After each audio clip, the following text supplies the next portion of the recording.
Hey y'all, what's up? Welcome back to my channel. Tammy Talks here. Let's go ahead and get into Married at First Sight, Season 14, Episode 16. Are you in or are you out? Let's talk Mark and Lindsey. If you're brand new to my channel, I do breakdowns of various TV shows, both scripted and reality, interjecting my own thoughts, opinions, and theories into each and every recap. So, if you enjoy that type of content, please consider subscribing to the channel, thumbsing up the video, and then hop into the comment section, y'all. So let's talk about this. So Mark and Lindsey. Mark and Lindsey. So Lindsey wants to do a home fertility test to see Mark's sperm count. As if the two of y'all need to be reproducing. So she wants to know that before decision day. She says she is a planner. They are on the end of the reproduction spectrum. So they just want to be kind of sure what's gonna happen. Basically, Lindsey said, I'm not marrying no man that cannot put a baby in me. Or staying married to a man. So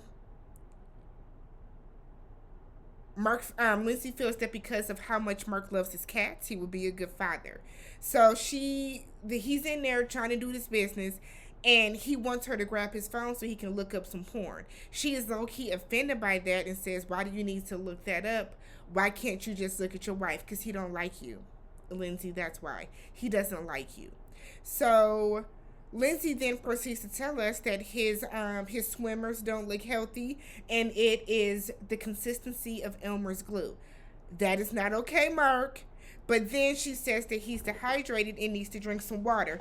And I'm going to just say this. I know we clown Mark a lot for the childish way that he eats, but that's real, though. I have never seen Mark drink a bottle of water. I have only seen Mark crack a soda or drink some liquor or something like that. Mark just does not eat healthy, though. He doesn't. We don't see him eat any fresh fruits or vegetables. We don't see Mark eating anything like, he don't even have like a handful of granola. Like, everything that Mark eats is fried, dyed, and laid to the side. So I mean, girl, okay. But then Mark, I guess the test comes back positive or elevated, whatever they were looking for. And Mark is just so excited. I'm like, Mark, but still go drink some water, baby. Go get you a sip of water. It's okay. Water, ain't nothing wrong with a good glass or a bottle of water. It will do wonders for you. So Mark goes to see his friend who looked like he lived in like a tree house. Why was the house all wood like that? Whew.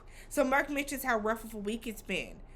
His mother went to the hospital. His mother is getting bigger, and because of her size, she is kind of scared to get in and out of the bed by herself, I guess. So we get a scene of Lindsey talking to his mother on the phone, telling her that she is depressed. So Mark then went and cleaned out his mom's place, and Lindsey was in there recording. And this is what on one hand, Lindsey does ride for Mark, and she's always willing to help out in that aspect. But I also feel on the flip side, she likes to record and document these things so she can use it against him at a later time. I just kind of feel like if we're in there trying to clean out his mom's house or his mom's apartment, because he's going to be moving her to like an assisted living facility where she can get some around the care, around the clock care. Why are you in there recording, showing how much garbage that he is throwing away and pulling out the cupboards? So Mark says that Lindsey shows up when he needs her, but the disagreements cause him to be torn. He feels that if there were more good times than disagreements, it would be a good like a clearer answer for him. But the disagreements and the good times are 50-50, and that's not really healthy, which is not.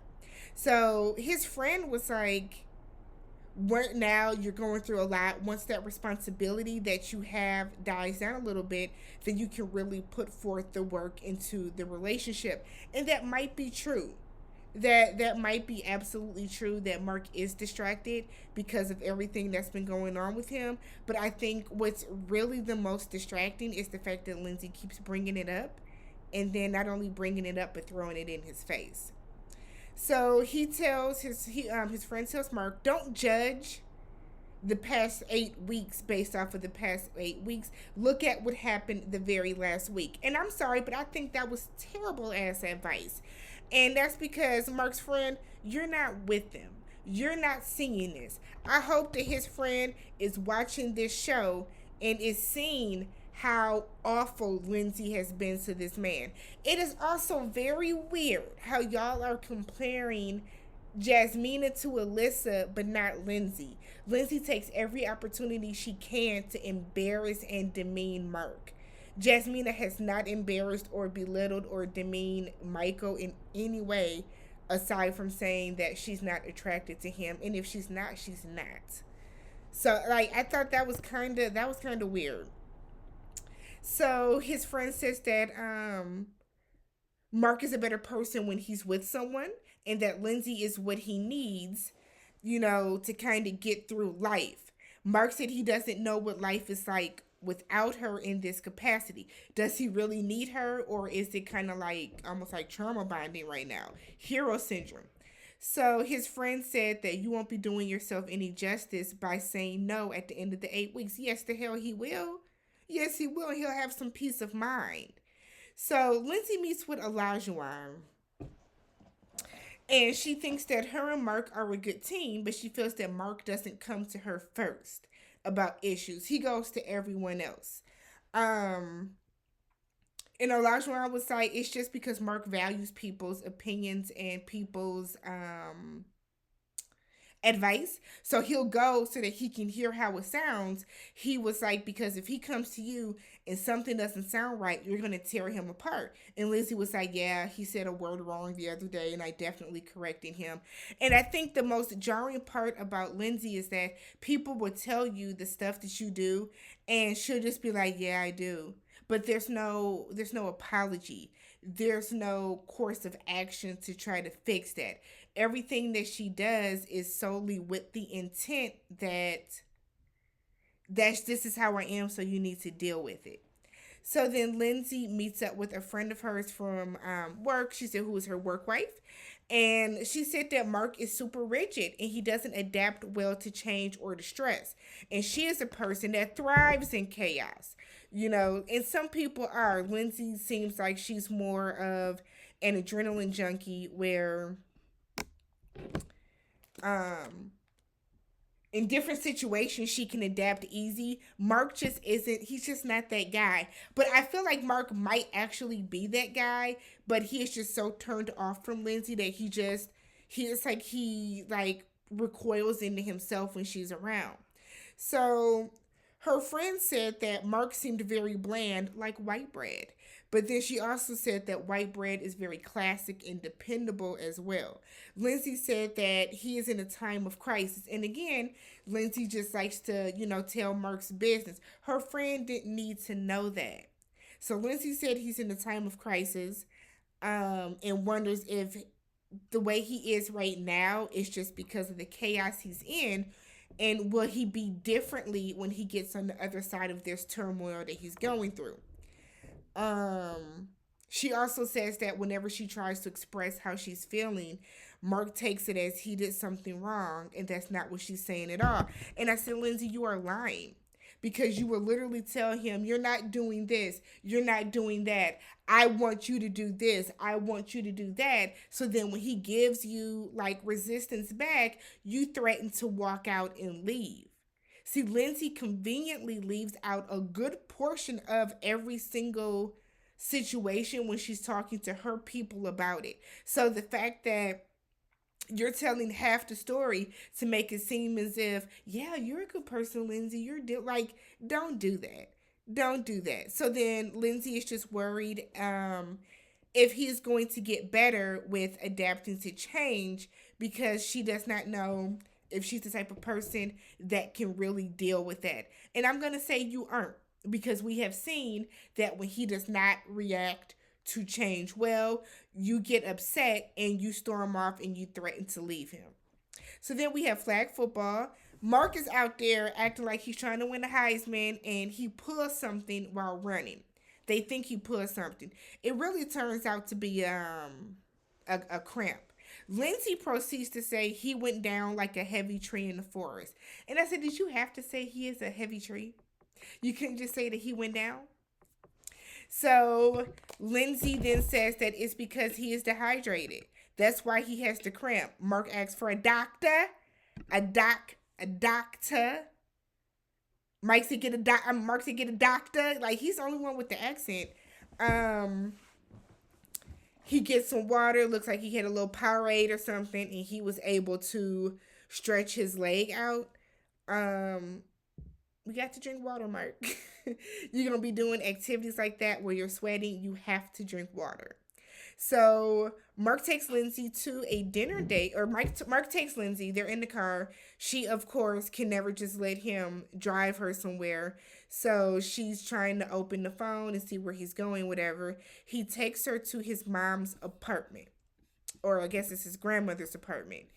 And he has a like little romantic table spread set up for them, and you can tell that Lindsey is looking around like, I know you fucking lying, because that's what I was thinking. Why are we here?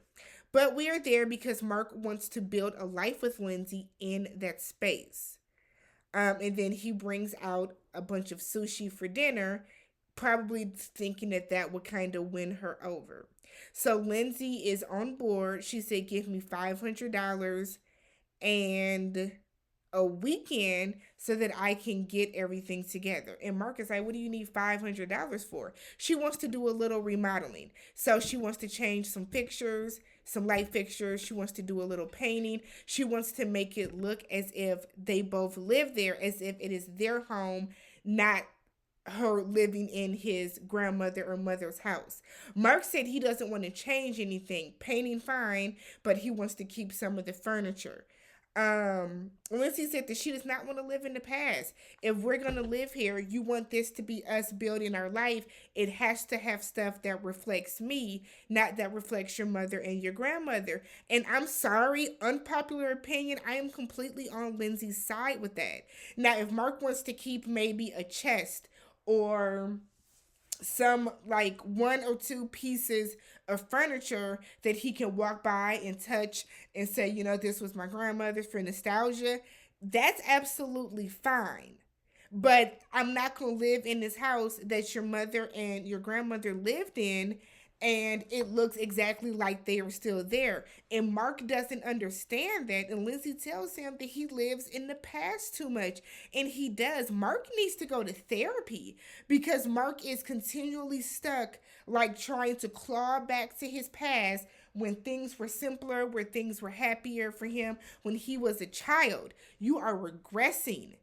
And I feel like that's just a very dangerous mental capacity to be in. So I am completely on Lindsey's side with that. We are not going to live in here with all this old ass furniture with everything still looking like this is your mother's house. That is not going to happen at all. So then for their last night together, Mark said it feels like their cats are their kids. So Lindsey joked, so we're going to stay together for the kids. Lindsey then says that she'll miss one of his cats more because that cat gives her love back when she gives it. The cat comes when she calls him over. And Mark doesn't necessarily, Mark doesn't want the playful kissing. No, stop. No, stop. Mark doesn't want all that on her. And he just kind of looks at her because he don't like her. He don't like her. So Lindsey says she still doesn't know if Mark is all in. Mark feels that they've had a really, really hard week, and there's been a lot of ups and downs, and he just doesn't know which Lindsey he's going to get majority of the time, or if he's even able or willing to deal with the down parts of Lindsey popping up more. He doesn't know if the good parts of her will stay and be consistent, and he's nervous about still trying. And I don't blame Mark. I think they both should say no. Can I do an N? Is that backwards? Wait. No. Is that backwards? It looks backwards. Y'all know what I'm trying to do. They should both say no. So let me know how you guys felt about tonight's episode, and I will catch you guys in the next one.